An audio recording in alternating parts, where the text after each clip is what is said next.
Thank you, Prasanna.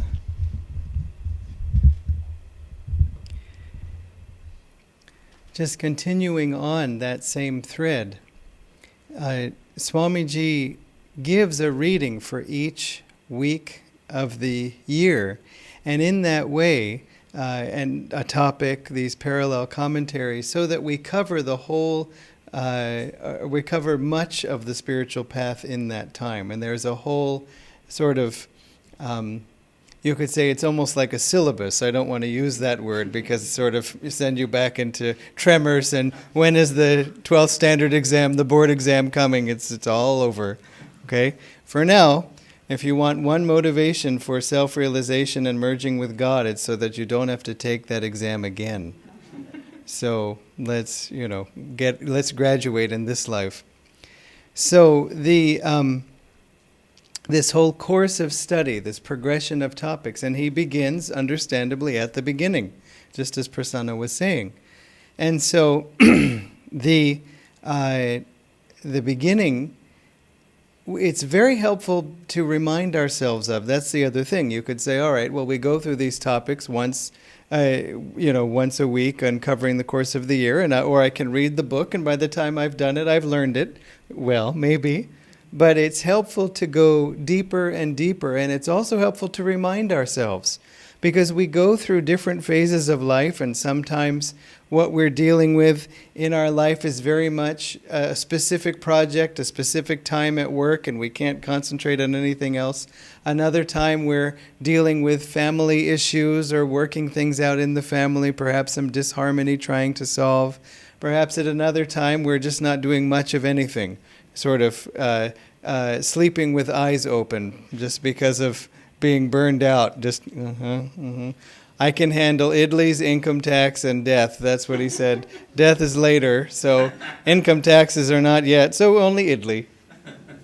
And that's my plan for the day, is idli and chutney. And so,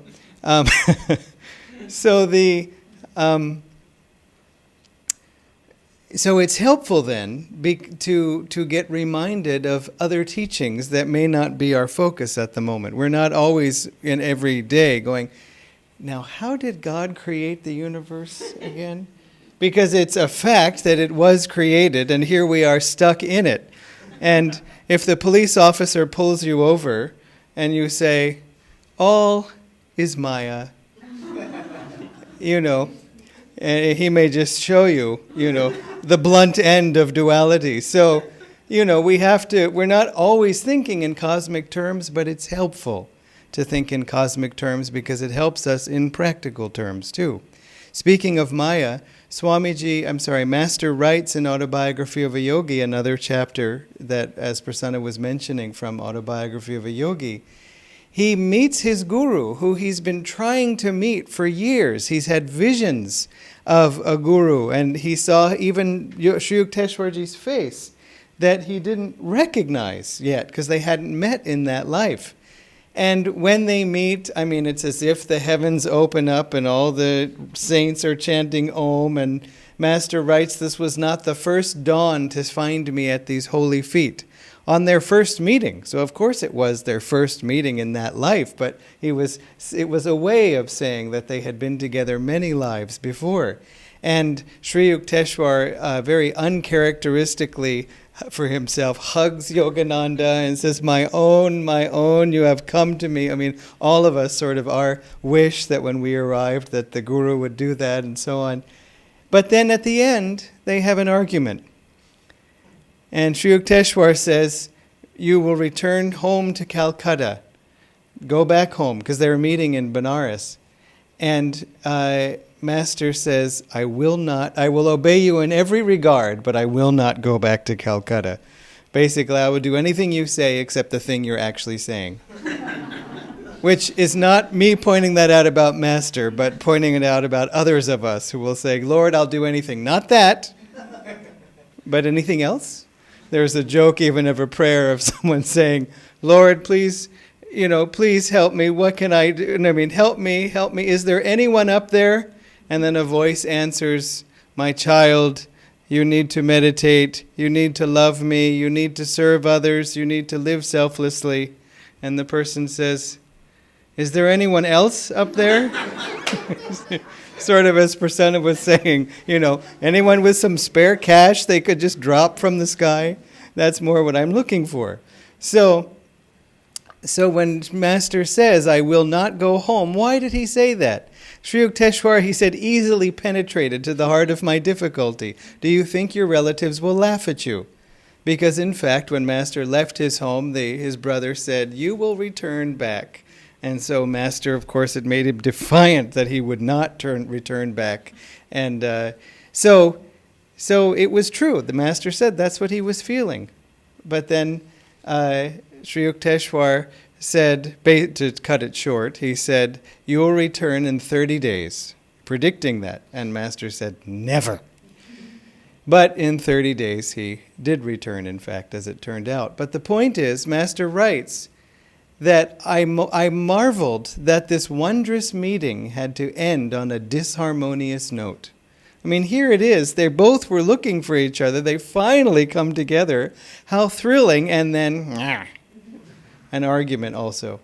And he writes this immortal statement, the dual scales of Maya that balance every joy with a grief. And so this is something that can help us again and again, because the point of yoga, what's the point of studying duality and the cosmos and all of this stuff, is what use is it to us? How can it practically help us in our lives? What technique does it give us for solving problems? And so on. In other words, the yogi, what makes you a yogi is to say, the fundamental tenet of yoga is do what works.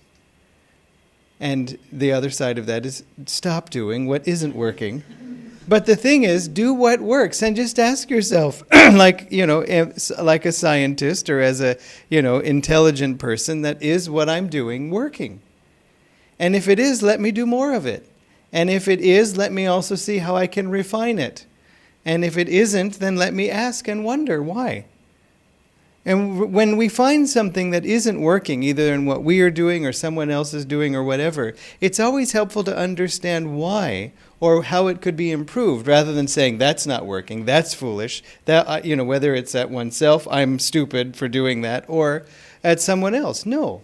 Swamiji mentions that he was writing a book on childhood education, and he came up with an explanation of childhood development, which, just very briefly, it sort of happens in 6-year intervals, that the first 6 years of a child's life are the physical years, just trying to get to work the body correctly, as you see children trying to get the spoon sort of in the right place, and then, there we go, learning how to walk and all that. But even at age of 6, I was a school teacher, and I would have children fall out of their chair. They're sitting there, and suddenly they're on the floor.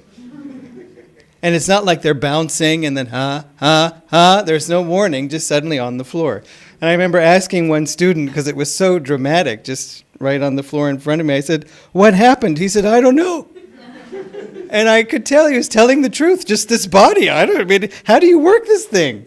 Suddenly it's on the floor. So that's what you're figuring out in those years. The next years are the feeling years, where you can most easily motivate a child through awakening their enthusiasm, their feelings. They're very open-hearted. It's not the same thing as emotions, because you may say there was pretty much a lot of feeling in the first 6 years too. But it's that, hero stories and all these wonderful things, it's easy to help a child that way. The next 6 years, the years of willpower, which should require no explanation, the ages of 12 to 18, and then from 18 to 24, the intellect years. So anyway, I won't go further into that. But Swamiji said that the genesis of that explanation came to him because he was reading a book by another educator, a sort of education person, and the person was outlining his theory of development, and Swamiji said, I don't agree with that. I don't think that's accurate, but to himself.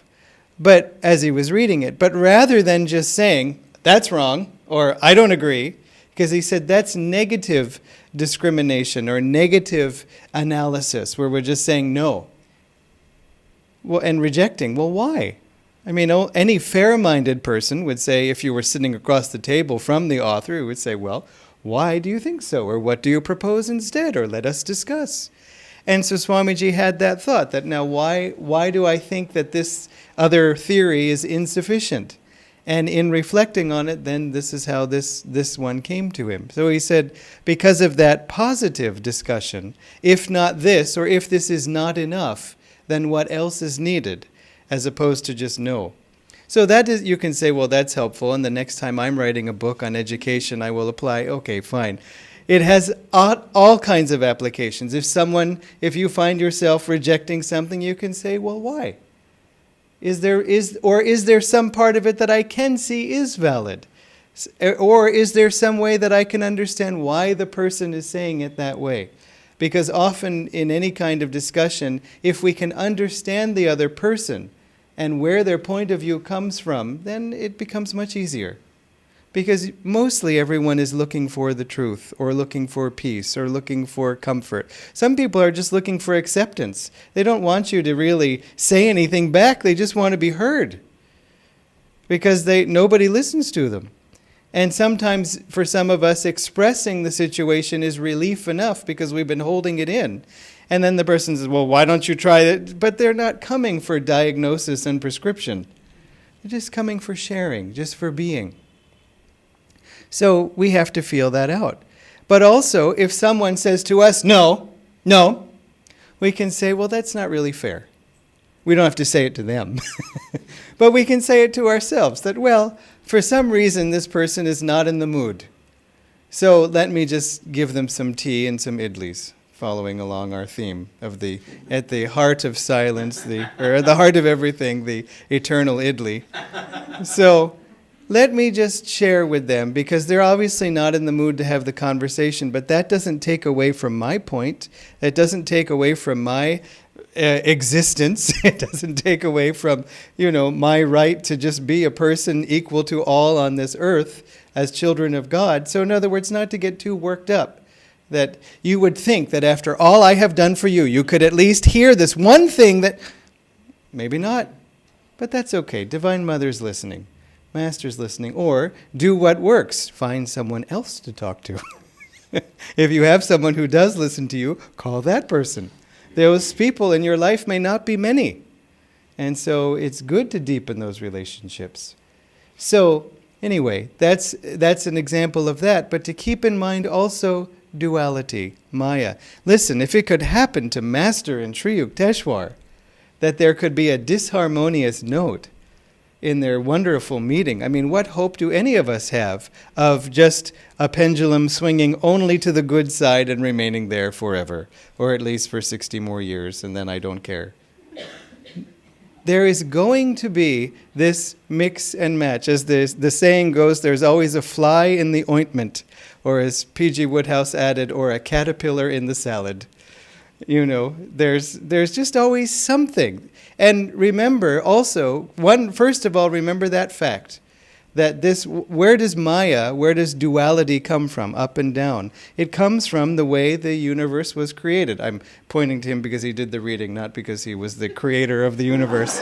But because God, as it said, vibrated a portion of his consciousness. This is the expansion of the reading. God, in wanting to create this universe, why? Well, maybe that's next week. But that what did he have? There's nothing but God. So he vibrated a portion of his consciousness. And in that vibration, in that movement, suddenly we see, for example, up and down, left and right, front and back. You get 3 dimensions, warm and cold, all the different aspects of duality. That's how one becomes 2. Because you have sort of these 2 sides. So if this is how it all started, this is how it all continues. So we have to expect that there is going to be this movement. As yogis in our center, and I mean anyone seeking God, I don't mean yoga only, but since we are here talking of yoga, the more we are in our center, the less we are affected by this movement. Because the movement can be bothersome, understandably. I mean, even Master didn't say, the dual scales of Maya. I'm so thrilled that we had a sour note in our... I mean, of course, it's... But the more we're in our center, the more we're not affected. As opposed to saying, let the waves stop moving. That is my preference. That's everyone's preference. How is that working out? It's not. It goes on.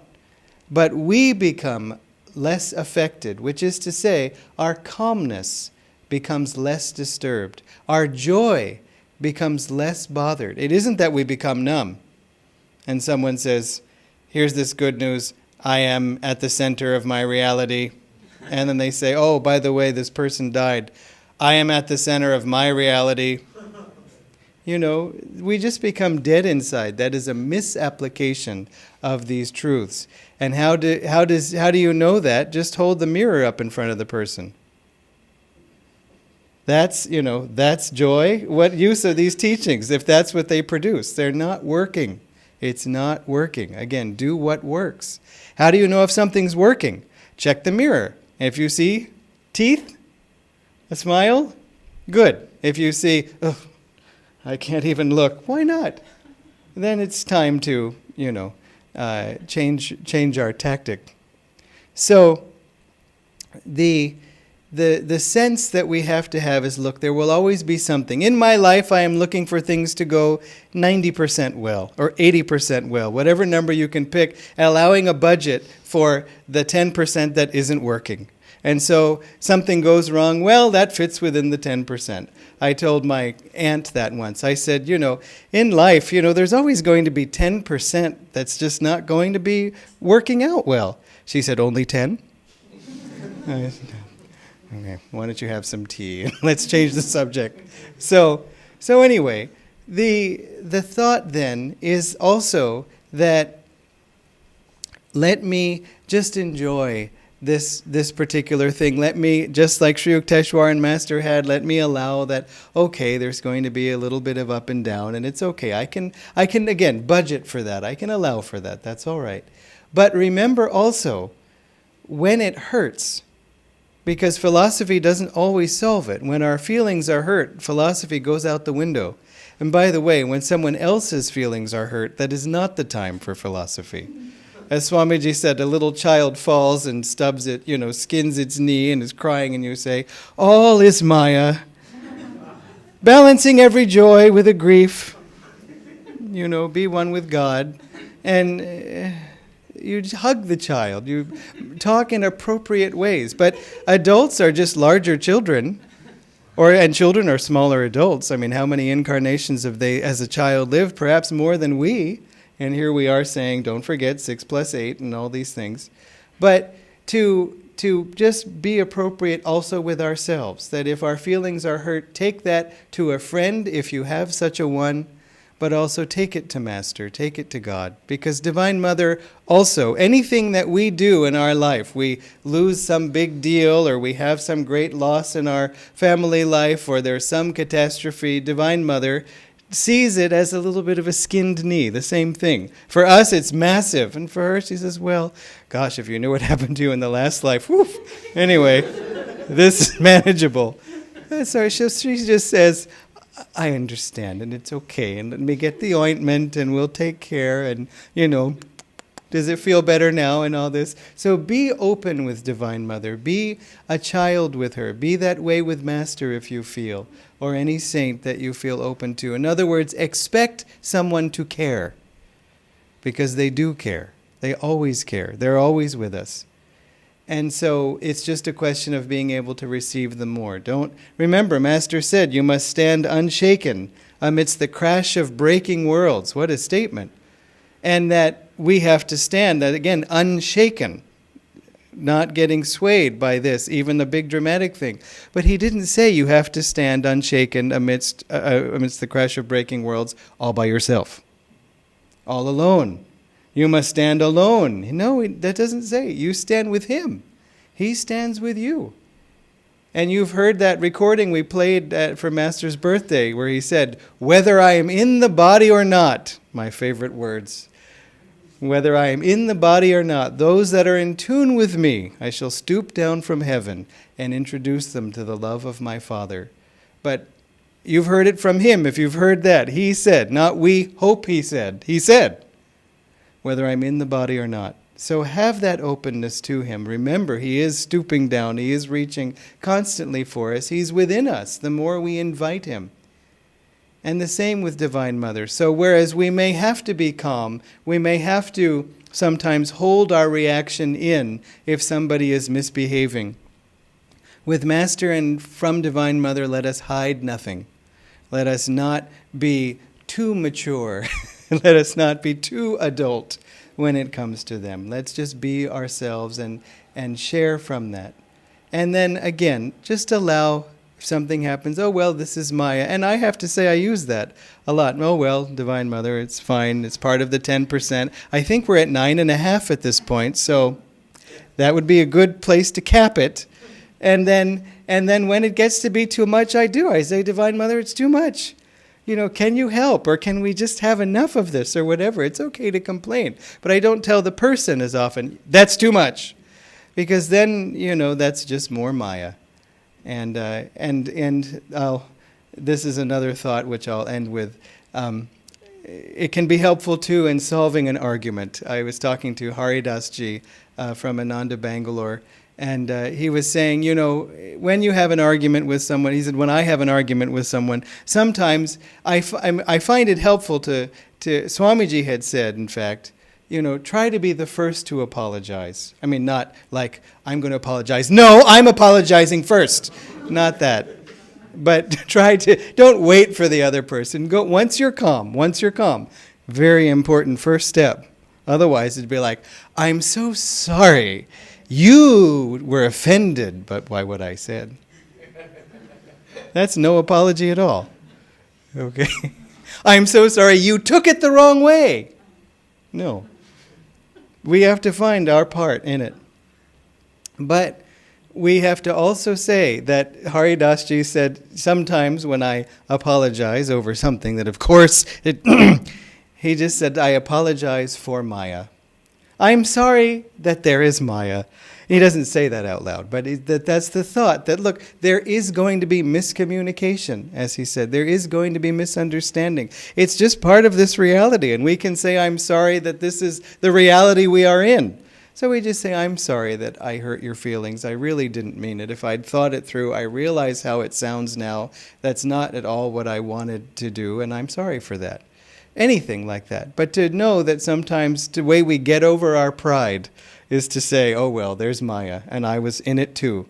So again, this is how we can go. That's why it's so nice to come back to these sort of cosmic concepts, because they have such a central application to so many aspects of our lives.